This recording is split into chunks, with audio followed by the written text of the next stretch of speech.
दाना हो सकता है, दवा हो सकता है, जो भी इनपुट है, ये इनपुट का मतलब फायदा है ये। ठीक है। हमारा एक इसका जो नुकसान हो सकता है, प्रयास क्या है? प्रयास में है इनपुट के जो भी प्राथमिक सोर्स है वहाँ से हम बल्क में अगर परचेज करते हैं तो वहाँ से हम जो मार्केट के जो बीच वाले जो है होलसेलर और रिटेलर उनके बीच का जो मार्जिन डिफरेंस होता है वो हम बता सकते हैं अगर हम अपना प्राइमरी सोर्स से अगर हम परचेज करते हैं, क्योंकि वो बल्क में खरीद करना है प्राइवेट सोर्स से। इसका रिस्क एक हो सकता है क्योंकि एक्सपायरी का एक प्रॉब्लम हो सकता है, क्योंकि बल्क में अगर परचेज अगर हम करें तो हमारे साथ एक समस्या आ सकती है, हमेशा नहीं होता है लेकिन कभी ऑफ सीजन या कभी कोई भी कारण से एक समस्या आ सकती है एक्सपायरी की, क्योंकि हम बल्क में परचेज करते हैं। दूसरा है एफपीओ के माध्यम से जो किसानों को जो सहायता दे सकते हैं वो है तकनीकी सहायता।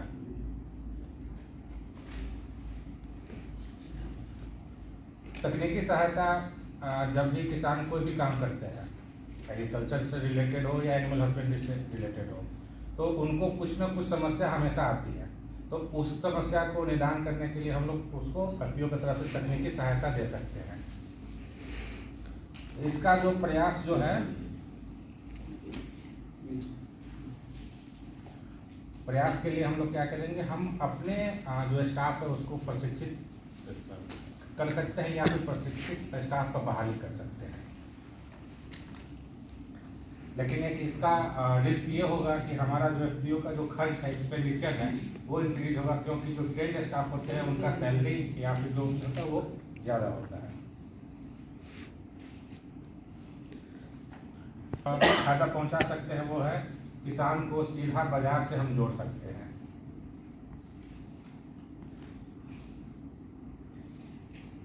इसके लिए हम एफपीओ के थ्रू क्या करेंगे, हम एफपीओ के थ्रू ही खरीद बिक्री का काम कर सकते हैं। जो बीच में जो भी होते हैं बिचौलिए टाइप के जो होते हैं उनको ना करके हम सीधे फार्मर से खरीद करके और मंडी तक पहुंचा सकते हैं, ये काम हम कर सकते हैं।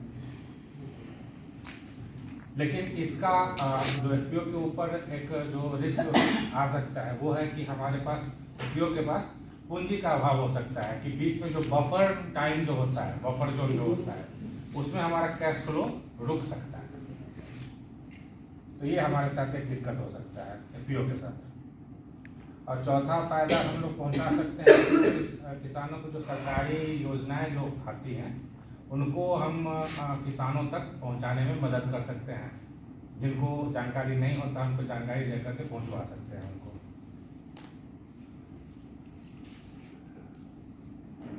इसके लिए जो हमारा प्रयास रहेगा वो किसानों और सरकारी एजेंसियों के बीच में हमेशा मीटिंग और तालमेल को बैठा करके रखना। लेकिन इसका एक रिस्क हम लोगों के हिसाब से ये हो सकता है कि इसमें कुछ किसानों के बीच मतभेद आ सकता है।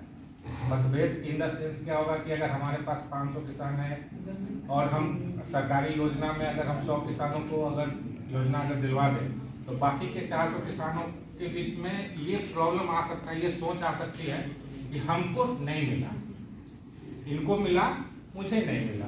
तो ये एक हमारा रिस्क है।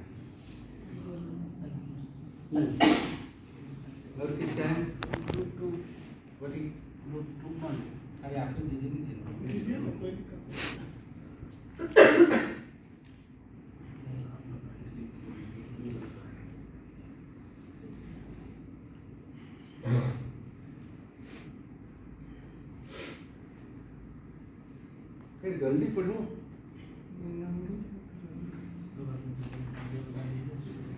काम करने से समय समय पर स्वास्थ्य की सुविधा दी जाती है।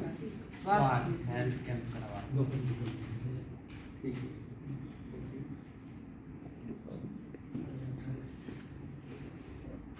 एफपीओ के काम करने में किसान को ठगी प्रथा का शिकार नहीं होना पड़ता। एफपीओ के साथ काम करने में किसान को ठगी प्रथा का शिकार नहीं होना पड़ता। फ्रॉड नहीं होगा। इसका वो बताइए ना, इसका प्रयास। इसके बाद वो इसके लिए क्या प्रयत्न करेंगे? ये जो पहला काम किया है बेनिफिट दिलवा रहे हैं, तो इसका हेल्थ कैंप करवाना, हेल्थ कैंप करवाने के लिए ऐसे प्रेरित नहीं करना। किया। प्रयास दिखे हैं, 4 फायदे दिखे हैं। हाँ तो हर एक के उसका साथ में पड़ गया, साथ नहीं लिखा। साथ में नहीं लिखा। अलग अलग है। हाँ। फायदा हाँ लिखे लिखे क्या क्या पढ़ी फायदे। ऐसा ही कुछ टोटल फायदा पड़ता है। एफपीओ के साथ काम करने से खरीद दर में कमी आती है किसानों को। ये जोखिम किसान को ऐसा लगता है। एफपीओ के माध्यम से सभी छोटे बड़े किसान को एक समान दर से क्रय विक्रय करते हैं एवं एफपीओ में कोई प्रकार की भेदभाव नहीं होता। ये लाभ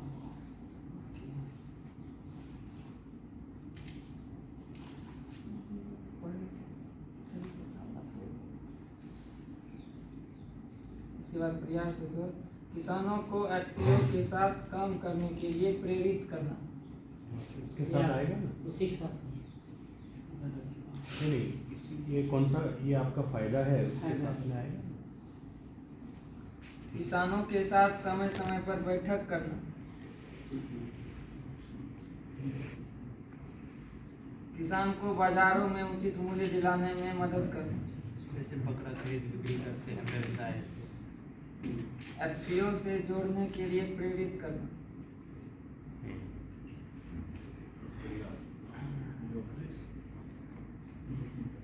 किसानों को मीटिंग में आने के किसानों को एफपीओ को समझने में अधिक समय लगना।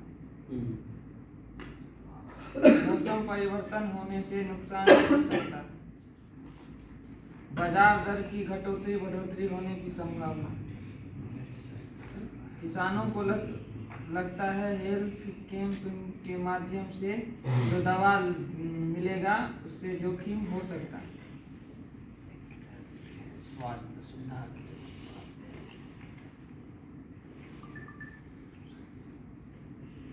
क्लियर जी। आप पीछे आगे आइए। सर सर आगे आगे आप तो पीछे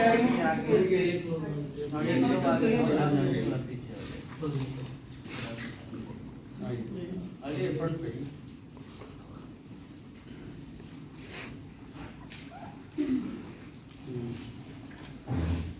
उत्पादित फसल को हम मोलभाव करने की आज़ादी होती है। संगठन में जुड़ने से हम अपने फसल को, जो भी हमारा उत्पाद होता है, हम उसका अच्छे से मोलभाव कर सकते हैं, हम उसको अच्छे रेट में बेच सकते हैं।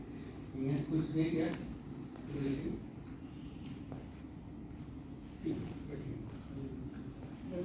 इसका सर, इसके लिए हमें करना क्या होगा सर, मार्केट से लिंक करना होगा, पता करना होगा हमारे फसल का डिमांड कहाँ सबसे ज़्यादा है और उसे मार्केट में उसको सर्च करना होगा ताकि हम इस फसल का अच्छे से अच्छा दाम मुनाफा ले सकें। इसमें रिस्क है सर थोड़ा सा, इस चीज़ को हमको लाने में थोड़ा सा रिस्क है कि हमारे पास गोदाम का होना आवश्यक है। अगर गोदाम हमारे पास नहीं होता है तो हम उस फसल को ज़्यादा समय तक स्टोर नहीं कर सकते, जिसके कारण नुकसान हो सकता है, हमको रेट सही नहीं मिलता है। दूसरा सर हमारा है किसी के माध्यम से किसान समूह लाभ सरकार की विभिन्न योजना का लाभ प्राप्त कर सकते हैं। ये ना जी, यहाँ से ले लीजिए सरकारी योजना का सकते इसका सर दूसरा पहलू प्रयास, संगठन के माध्यम से किसान के लिए सरकार से विभिन्न योजना का लाभ जैसे कि कस्टम हायरिंग, ग्रुप लोन वगैरह हम लोग प्राप्त कर सकते हैं। इसका जोखिम है कि इससे क्या होगा कि अगर हम कोई योजना का लोन जैसे कस्टम हायरिंग लेगी सर, उसमें सभी किसान अगर वो लाभ नहीं ले पाते हैं तो कुछ किसान में मतभेद हो सकता है कि हमारा काम टाइम पे नहीं हुआ, उसका हो गया, तो इसमें थोड़ा सा ये होता है या ग्रुप लोन है, सभी किसान को ग्रुप लोन में नहीं मिल पाया तो भी मतभेद की संभावनाएं रहती है। तीसरा हमारा किसान को एफपीसी से जुड़ने से मार्केट दर से सस्ता उपलब्ध हम कर सकते हैं। बहुत सारी वस्तुएं को जो थोड़ा सा परचेज अगर करता है तो हम लोग बल्क में लाते और संगठन के माध्यम से कर सकते हैं। हैं बीज का हाँ, बीज हो गया या जो भी इक्विपमेंट यंत्र भी है, अगर किसान का रिक्वायरमेंट करता है, हाँ इनपुट पे कोई भी चीज़ है तो वो हम लोग कर सकते हैं सर, उसको बल्क में लाते। इससे इसके लिए हमें सर किसानों को जो ज़रूरत है वो खुदरा न खरीद कर थोक भाव में खरीदना होगा और जिससे कि वो हम सस्ता भाव में खरीद के हम उसको हम प्रोवाइड कर सकते हैं। इसमें रिस्क है कि सर उस वस्तु का दर बाजार दर से कम होना होने से घाटा का सामना करना पड़ सकता है। अगर वो सर वस्तु हम खरीदे, अगर मार्केट में उसका दर अगर गिर जाता है तो वो चीज़ हो सकता है कि हम उस चीज़ को उस सस्ते दर में ना उपलब्ध कर पाता है, ये इसमें घाटा हो सकता है सर। या फिर वो स्टोरेज हो गया तो हो सकता है एक्सपायर्ड हो गया, तो इससे भी हमारा नुकसान हो सकता है। अभी आप जो किए एक काम में आपको एक प्रयास करेंगे तो हो जाएगा क्या? ठीक है सर। बहुत सारा प्रयास करना पड़ेगा। मान लीजिए अभी जैसे आप लिख रहे कि इनपुट सही दाम से गुणवत्तापूर्ण इनपुट सही दाम से समय पर पहुंचाना। तो इसको पहुंचाने के लिए हमको क्या प्रयास करना है? ये से आप लिखा गया कि इनपुट के प्राथमिक सोर्स का बात बता दिया है, लेकिन प्राथमिक सोर्स के आगे हमको क्या करना है? ये जो प्रयास है ना, मान लीजिए क्यों ऐसे होते हैं कि आपका जो खरीदार जो है, अभी कौन खरीदार होगा इनपुट का? इनपुट कौन खरीद? एफपीओ का कौन खरीद करेगा? किसान। कौन सा किसान को आप ध्यान देंगे पहले? जो मेंबर्स है। तो सदस्यों का डिमांड क्या है, इनका चाहिदा वो हमको एस्टिमेट आकलन करना है। ये प्रयास होना चाहिए, क्योंकि इनका डिमांड है कि नहीं है, किसान का डिमांड है कि नहीं है। मान लीजिए मैं सोच रहा है इसे, जैसे कि हम आपको दिखाते हैं एक चीज, यहाँ से देख रहे जी, लेकिन इस साइड पे जो दिखागा क्या दिखागा? डिफरेंस क्या है? नजरिया थोड़ा अलग होते हैं। आप जो काम करते हैं आपका नजरिया ऐसे है कि मेरा उसके लिए क्या प्रयत्न करेंगे वो भी सोच लिया और प्लान में भी ले लिया। उस प्लान के अंदर ये जोखिम क्या है वो आपने देखा। अब ये जोखिम होता है तो उसको कैसे हम दूर करेंगे, कैसे निपटाएंगे, वो भी सोचना उतना ही जरूरी है। हर एक को अपने इंडिविजुअल बात नहीं करते, लेकिन वो समझना बहुत जरूरी कि जोखिम अगर आता है तो क्या करेंगे, जोखिम को खत्म करने का प्रयास। उसको कैसे क्या प्रयास करेंगे।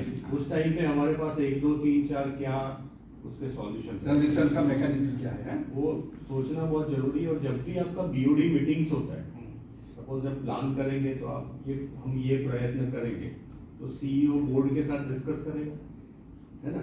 और उस टाइम पे फिर इसकी ये जोखिम है वो भी आप बात करेंगे, और अगर ये जोखिम आएगा तो इसको हम कैसे फेस करेंगे, कैसे हैंडल करेंगे। तो आपको बहुत इंसाइट, आप अंदर जा सकते हैं उसके हर एक पॉइंट में डीप जाके उसका प्रोबेबल सॉल्यूशन। ये कोई 100% सॉल्यूशन नहीं है, लेकिन क्या कैसे हम उसको रिएक्ट करेंगे। हो गया सबका? ठीक है, थैंक यू।